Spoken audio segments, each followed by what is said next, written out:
नमस्कार दोस्तों, मेरा नाम है अभिषेक और स्वागत है एक बार आपका फिर से editorial with Abhishek YouTube channel में।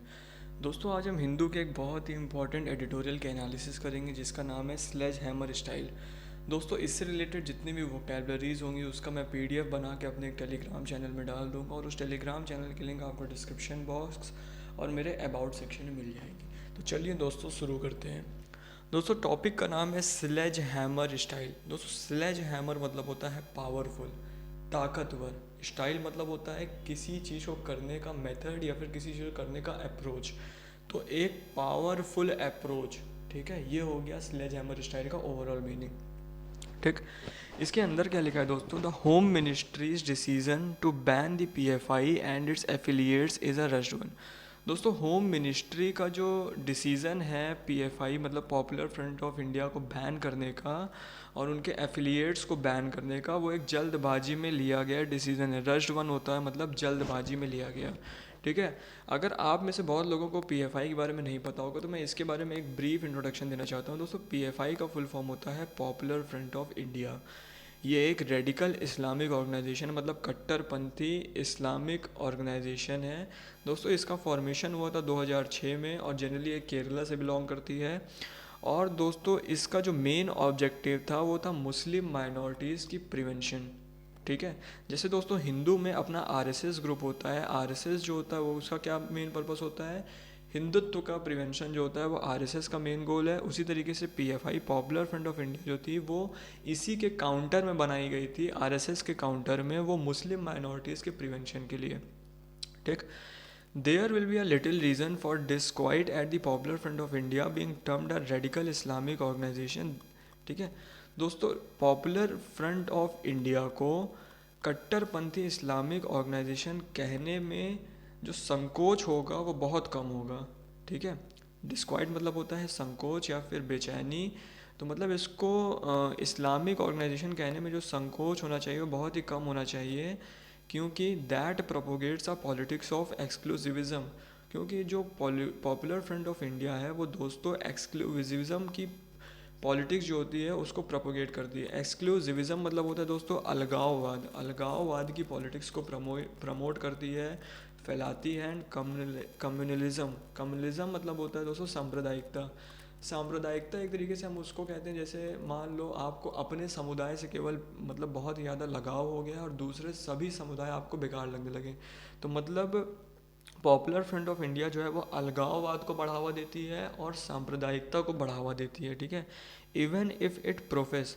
दोस्तों, प्रोफेस मतलब होता है कोई चीज़ जो पहले से झूठ होती है लेकिन उसको बार बार बोल बोल के ऐसे बोलना ताकि वो सच लगने लगे। ठीक है, भले ये प्रोफेस करती हो, भले ये झूठा दावा करती हो that it adhere to constitutional values, कि ये कॉन्स्टिट्यूशनल वैल्यूज़ को एडहेयर करती है, कि मतलब पॉपुलर फ्रंट ऑफ इंडिया जो है वो हमेशा दावा करती रहती है कि भैया ये कॉन्स्टिट्यूशनल वैल्यूज़ को एडहेयर कर रही है। And has according to its claims taken part in social and legal activities benefiting Muslims across India.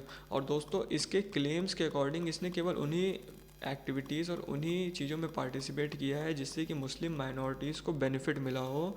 ठीक है, that is because of actions by PFI cadre in Kerala and coastal Karnataka in particular.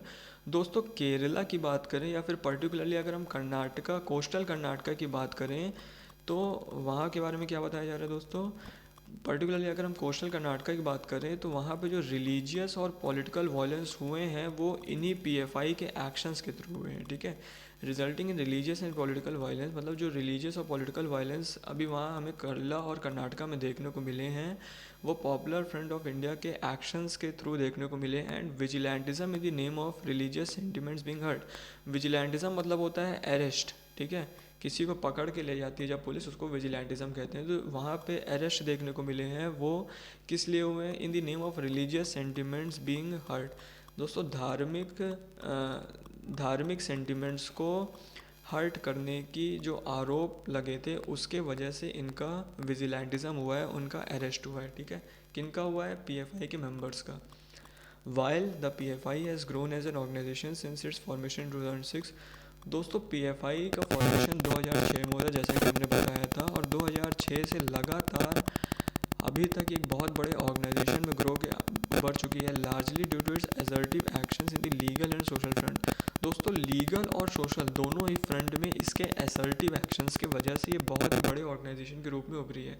Assertive actions मतलब होता है वो action जो कि एकदम clear होते हैं, मतलब कि बिल्कुल क्लियर कट आइडियोलॉजी होती है या फिर बहुत ही स्पष्ट उसके ऑब्जेक्टिव्स होते हैं, ठीक है। तो असर्टिव एक्शंस की वजह से लीगल और सोशल दोनों ही फ्रंट में ये एक बहुत बड़े ऑर्गेनाइजेशन के रूप में उभरी है। That have coincided with the rise of Hindutva forces. दोस्तों इनका जो एक्शन की जो आइडियोलॉजी है वो हिंदुत्व फोर्सेस के आइडियोलॉजी से बिल्कुल मैच करती है to political hegemony in India. दोस्तों हिंदुत्व फोर्सेस का इन लोग बोलते हैं कि इंडिया में एक पॉलिटिकल हेजिमोनी बन चुका है, मतलब कि एकाधिकार बन चुका है हिंदुत्व फोर्सेस का। तो इस वजह से ये अपने माइनॉरिटीज़ की प्रिवेंशन करते हैं, ठीक है। इसके आगे क्या लिखा है दोस्तों, it's perceived political and electoral arm the Social Democratic Party of India. दोस्तों बहुत आप में से बहुत सारे लोगों को social Democratic Party of India के बारे में नहीं पता होगा। तो एसडीपीआई जो होती है वो आपकी पॉपुलर फ्रंट ऑफ इंडिया की एक पॉलिटिकल फ्रंट की तरह एक्ट करती है। जैसे कि दोस्तों आरएसएस जो होती है राष्ट्रीय स्वयंसेवक संघ, उसके मेंबर जो होते हैं वो बीजेपी में जाते हैं और बीजेपी में जाने के बाद वहाँ से क्या करते हैं, इलेक्शंस लड़ते हैं, ठीक है। वही तरीके से जो पीएफआई होती है पॉपुलर फ्रंट ऑफ इंडिया, इसके एलेज किया जाता है, मतलब आरोप लगाया जाता है कि इसी के मेंबर्स एसडीपी में जाते हैं और वहीं से इलेक्शंस में पार्टिसिपेट करते हैं। लेकिन दोस्तों हमेशा से जो पीएफआई है और जो एसडीपीआई वो अपने एसोसिएशन को हमेशा से डिनाई करती रही, मतलब कि वो हमेशा यही बोलती है कि हमारा एक दूसरे से कोई लेना देना नहीं है, ठीक है। तो इसमें आगे क्या लिखा है, its perceived political and electoral arm the Social Democratic Party of India has received little support. दोस्तों इसकी जो पॉलिटिकल फ्रंट है जिसका नाम है Social Democratic Party of India, इसको हमेशा से कम सपोर्ट मिला है, with minority voters preferring to back secular parties. क्योंकि जो माइनॉरिटी वोटर्स होते हैं, जो माइनॉरिटी वोटर्स भाई मुस्लिम वोटर्स की बात कर रहे हैं, वो हमेशा से ऐसे पार्टी को बैक करते हैं, हमेशा ऐसे पार्टी को वोट दे देते हैं जो कि कम्युनिटेरियन फोर्सेस को बढ़ावा देते हैं और सेकुलरिज्म को बढ़ावा देते हैं। कम्युनिटेरियन मतलब कि आपस में सब मिल के रहें, ऐसे चीज़ों को बढ़ावा देते हैं, तो उसको जनरली ये माइनॉरिटी वोटर्स वोट दे देते हैं, ठीक है। तो हमेशा से एसडीपीआई पार्टी कभी जीतती नहीं आ रही है ज़्यादा।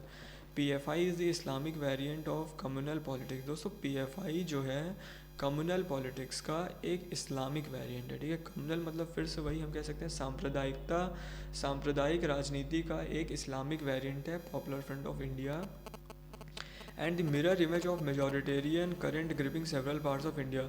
और जो मेजॉरिटेरियन यहाँ पे हिंदू को रिफ़र किया गया है जो कि वो इंडिया के सेवरल पार्ट्स को ग्रिप कर ले रहे हैं अपने पास, तो इसी का एक मिरर इमेज है, ठीक है। It goes without saying that it's activist who have been charge with violence vigilantism and unlawful act. देखो it goes without saying, it goes without saying इसका मतलब होता है दोस्तों स्पष्ट रूप से। ये एक फ्रेज़ है, कौन सा फ्रेज़ है दोस्तों, इट गोज़ विदाउट सेइंग जो होता है वो एक फ्रेज़ होता है जिसका मतलब होता है क्लियर कट या फिर स्पष्ट रूप से, ठीक है। Who have been charge with their violence, इसके जितने भी एक्टिविस्ट थे जिनको कि वायलेंस में पकड़ा गया है, विजिलेंटिज्म मतलब कि उनको अरेस्ट कर लिया गया है, unlawful act must be subject to legal scrutiny. स्पष्ट रूप से इसके जितने भी मेंबर जिनको कि दंगों में पकड़ा गया है और उनको अरेस्ट किया गया है अनलॉफुल एक्ट करते हुए, उनकी लीगल स्क्रूटनी होनी चाहिए और उनको जस्टिस के अंदर लाना चाहिए, ठीक है। बट लेकिन यहाँ पे दोस्तों एक और बात कही गई है और जो कि सबसे इम्पॉर्टेंट बात है, but the outright ban on PFI and its affiliated organisation. दोस्तों जो ओवरऑल बैन लग गया है पीएफआई में, जो ओवरऑल एक बैन लगा दिया है सरकार ने पीएफआई में और इसके एफिलिएटेड ऑर्गेनाइजेशंस में बेयरिंग द एसडीपीआई, जहाँ पे एसडीपीआई को छोड़ दिया है क्योंकि एसडीपीआई ने एक तरीके से ये कह दिया था कि हमारा पीएफआई से कोई लेना देना नहीं है जाओ। तो एसडीपीआई को अभी बैन नहीं लगा है, which claims to be independent of it. और दोस्तों एसडीपीआई क्योंकि एक पॉलिटिकल फ्रंट है, इस वजह से इस पे बैन केवल इलेक्शन कमीशन ऑफ इंडिया लगा सकता है, ठीक है। ये उसके अंडर में नहीं आएगा, which claims to be independent of it. और एसडीपीआई हमेशा से ये बोलता रहा है कि हम पीएफआई के इंडिपेंडेंट हैं, हमारे इनसे कोई लेना देना नहीं है। The Ministry of Home Affairs raises the question whether a sledgehammer approach is the current course, ठीक है। जो अभी मिनिस्ट्री ऑफ होम अफेयर द्वारा जो एक्शंस लिए गए हैं उससे एक सवाल खड़ा उठता है कि क्या ये जो ओवरऑल एक बैन लग चुका है, क्या वो एक स्लेज हैमर अप्रोच है, क्या मतलब एक बहुत पावरफुल अप्रोच दिखाया गया है, बहुत एक ताकतवर होने का अप्रोच दिखाया गया है करंट कोर्स में। मतलब क्या एक तरीके से उनके ऊपर एकाधिकार दिखाया जा रहा है कि हम इनको बैन ही कर देते हैं बिल्कुल बिना कुछ सोचे समझे। ठीक। MHA नोटिफिकेशन, MHA मतलब होता है ministry of Home affairs. Notification release on सितंबर 27 सितंबर को उन्होंने एक नोटिफिकेशन रिलीज़ करी थी। Declare the PFI and its affiliates, जिसमें कि PFI और उनके एफिलिएट्स को अनलॉफुल एसोसिएशन मतलब कि गैर कानूनी संस्था के रूप में उन्होंने घोषित कर दिया था PFI और उनके एफिलिएट्स को। That was pursuing a secret agenda to radicalise a particular section of society towards undermining democracy. Undermining मतलब कमज़ोर करना। ठीक है। MHA का नोटिफिकेशन में ये कहना था कि PFI जो है वो डेमोक्रेसी को कमज़ोर करने के लिए एक पर्टिकुलर सेक्शन ऑफ सोसाइटी को कट्टरपंथी बना रही है। ठीक है। और इसका ये एक सीक्रेट एजेंडा चला रही है PFI। ठीक है, मतलब समझ में आया। उसके आगे क्या लिखा है, and the ban for 5 years followed a series of red and arrest. और दोस्तों अभी अभी जो 5 साल का बैन लगा है उसके पहले बहुत सारे रेड और बहुत सारे अरेस्ट किए गए हैं PFI के मेंबर्स के। ठीक। This omnibus approach towards banning the PFI।